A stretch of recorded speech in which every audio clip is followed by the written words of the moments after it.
Former President George H.W. Bush is in the hospital just days after his wife's death. The last time my mom went into the hospital, I think Dad got sick on purpose so that he could be with her. That's my theory, at least, because literally a day later he showed up with an illness. San Antonio Air Force pilots flying the T-6A Texan II trainer aircraft report more unexplained physiological episodes. San Antonio retailers react quickly as national concerns continue to grow over romaine lettuce, possibly contaminated with E. coli bacteria. And as summer driving season approaches, gas prices in Alamo City continue to rise. I'm Chance Dorlin with your Express Briefing for Tuesday, April 24th. Subscribe to this and other free content at expressnews.com/podcasts. And get each day's top news and sports headlines delivered to your inbox at expressnews.com/newsletters. Former President George H.W. Bush remains hospitalized in Texas with an infection. AP Washington correspondent Sagar Magani has the details. His spokesman says the 41st president was admitted to a Houston hospital Sunday morning after an infection spread to his blood. Jim McGrath says the 93-year-old President Bush is responding to treatments and appears to be recovering. He was hospitalized a day after the funeral for his wife of 73 years. 3 of his Oval Office successors joined him at Barbara Bush's service, including son George W., the 43rd president.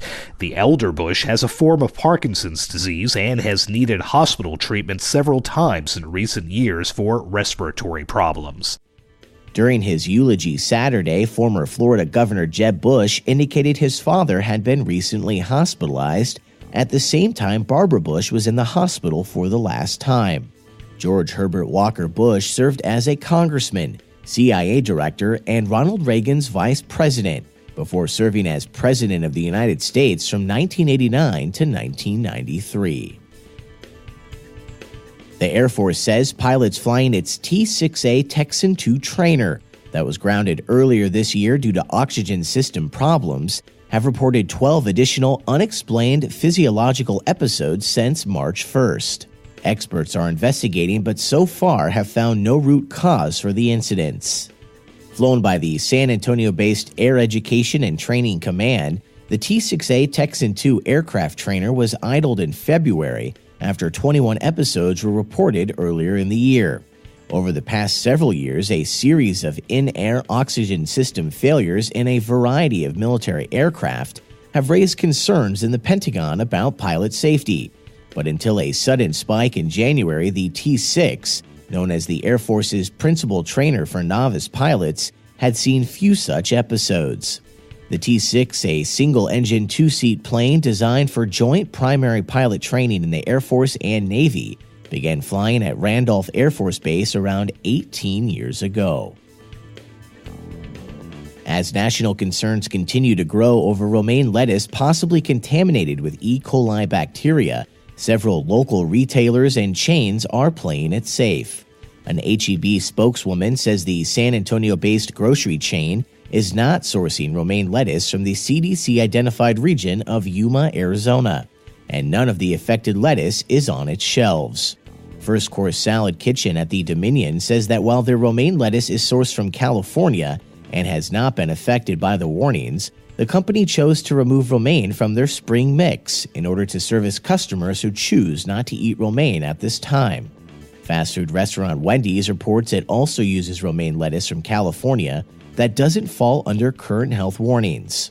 While the CDC reports that 53 people in 16 states have been infected with a dangerous form of E. coli, possibly linked to contaminated romaine lettuce, no deaths have been reported, and there have been no cases in Texas.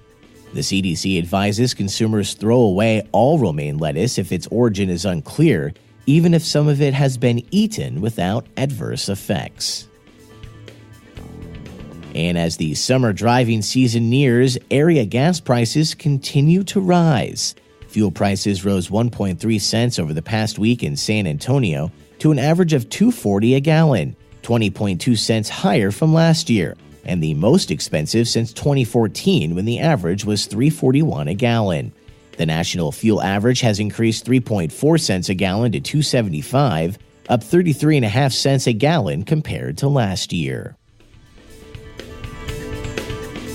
And that's your daily San Antonio Express News briefing for Tuesday, April 24th. Subscribe to this and other free content at expressnews.com/podcasts. I'm Chance Dorland.